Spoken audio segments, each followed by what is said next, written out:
How's it going, everyone? I'm Landon with LMR.com. In this video, we're going to be talking about inner fender splash shields on 79 to 90 Fox Mustangs and what you need to know to make our 5.0 Resto 91 to 93 style splash shields work on your car.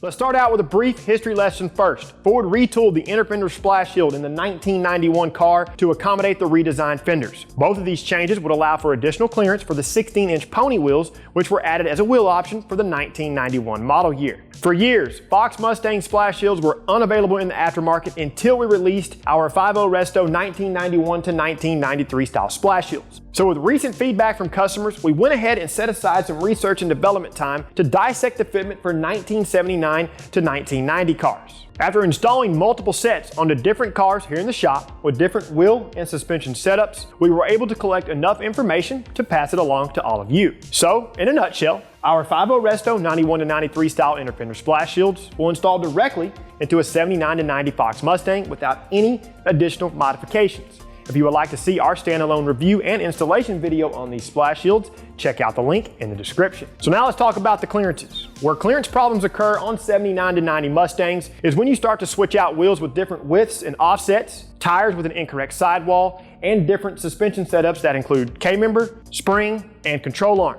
Speaking of incorrect sidewall, remember, tires are like shoes. You may wear a size 11 in one brand, but a 10.5 in another. The same goes for tires. The overall inflated diameter is going to be slightly different from brand to brand. All of these aspects play a factor in whether or not the tires will rub against the splash shield, and each individual setup is going to be completely different, so please keep that in mind. In the studio today, we have our very good looking black 85 GT that has a set of our 5.0 Resto 10-hole wheels and period correct 225/60/15 Goodyear Gatorback tires. But for demonstration purposes, we're going to be using our SVE 17 by 8-inch mesh wheel with the 245/45/17 Nitto G2 tire. The only suspension modifications on this car are a set of our SVE lowering springs and factory style rubber isolators. So with all that good stuff out of the way, let's talk about the process. To start, you'll first want to gather a few tools. This includes a heat gun and a few different thicknesses of dense foam, depending on how much clearance is needed. Pick a side to start with and make sure the suspension is loaded, or in other words, the car is resting on its tires. Turn the wheel until it stops in either direction. We're starting on the driver's side and at the front of the splash shield, which is where most of the clearance issues occur on 79 to 90 Mustangs. Check the clearance and determine how much room is needed. Carefully heat the plastic with a heat gun. Of course, have a little common sense here and don't get the plastic too hot. Whenever the plastic is warm, insert the dense foam in between the tire and the splash shield. We're starting with the thinner piece first.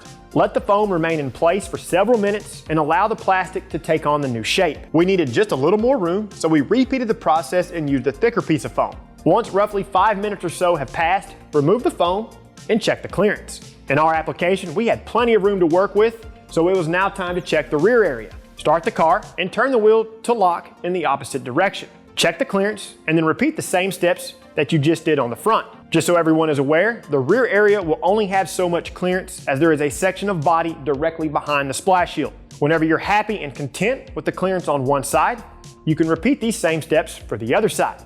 Just to remind everyone again, depending on each individual car and setup, the amount of clearancing will differ from car to car. There will even be some scenarios where no additional clearance is needed. After that, you're good to go. As always, we hope this video has provided you with a better understanding of Fox Mustang inner fender splash shields and how you can utilize the 5.0 Resto 91 to 93 style splash shields on the early Fox Mustangs. That's all we have for you today, so until we catch you in the next one, y'all know what to do for all things Fox Mustang. Keep it right here with the real enthusiasts, LMR.com.